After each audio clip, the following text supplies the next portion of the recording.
ଓମ୍ ଜୟ ସୀତାରାମ। ଆଦ୍ୟକାଣ୍ଡ ବାଲ୍ମୀକି ରାମାୟଣ। ରାମଙ୍କ ଠାରୁ ମାରମାନେ ପରାସ୍ତ ହେବା। ଦ୍ୱିତୀୟ ଭାଗ। ସରସନ୍ଧାନ କରନ୍ତେ ମାରିବା ନିମନ୍ତେ ଭୟରୁଚି ରାମରୂପେ ଯାଇ ନ ପରତେ ମାରତି ରହିବ ଦେଖି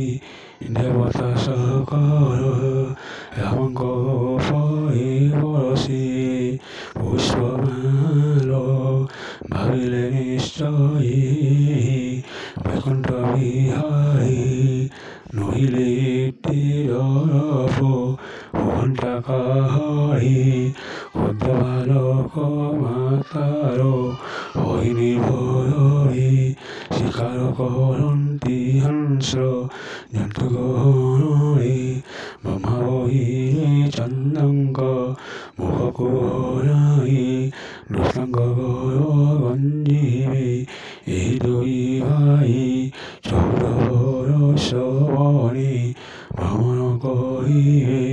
ଫଳମୂଳ ଖାଇ ନହି ପୁରାଣ ରଖିବେ ଜାନଇ ରାକ୍ଷସ ମଣି ମହାବଳୀ ଆୟୋ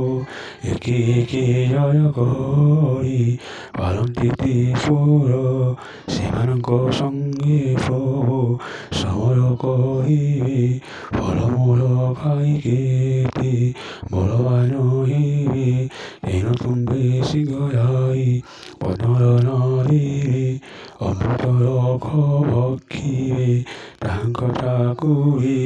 ଅମୃତ ଖାଇଲେ ହେବ ବଳ ପ୍ରମିତ ରାକ୍ଷସଙ୍କ ସଙ୍ଗେ ଯୋଧେ ହୋଇବେ ସମତ ସେହିପରି ପଦ୍ମନାରେ ଅମୃତ ନେଣ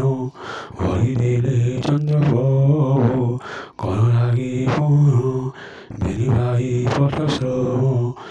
ହେତୁ ଖୋଲା ପାଇ ସୁନ୍ଦର ପୁଷ୍କରିଣୀଏ ଦେଖିଲେ ଖୋତଇ ତା ମଧ୍ୟରେ ବସି ପଦ୍ମ କେଶର ଭକିଲେ ସୁନିର୍ମଳ ଜଳପାନ ଆନନ୍ଦରେ କଳେ ଶାନ୍ତ ହୋଇବେନି ଭାଇ ଅଶୋକ ମୂଳରେ ବିଶ୍ରାମ କରିବେ ପାଇ କଅଁଳ ପତର ଏନ ପତ୍ର କୋନ ଦେଖି ରାୟ ଅନ୍ତଃପୁରେ ଏନ ପତ୍ର କୋନ ଦେଖି ରାୟ ଅନ୍ତଃପୁରେ ରାଣୀଏ ମସ୍ତକ କରି କାନ୍ଦନ୍ତି ହରିଏ କୌଶଲ୍ୟା ମାତା ପାଗଳେ ପଳାଏ ହରିଣ ରାୟାଙ୍କ ନିକଟେ ଆସି ମସ୍ତକେ ପିଟିନ ବୋଲନ୍ତି ମୋଗଲା ମଲେ ଲଙ୍କଣୀ ରତନ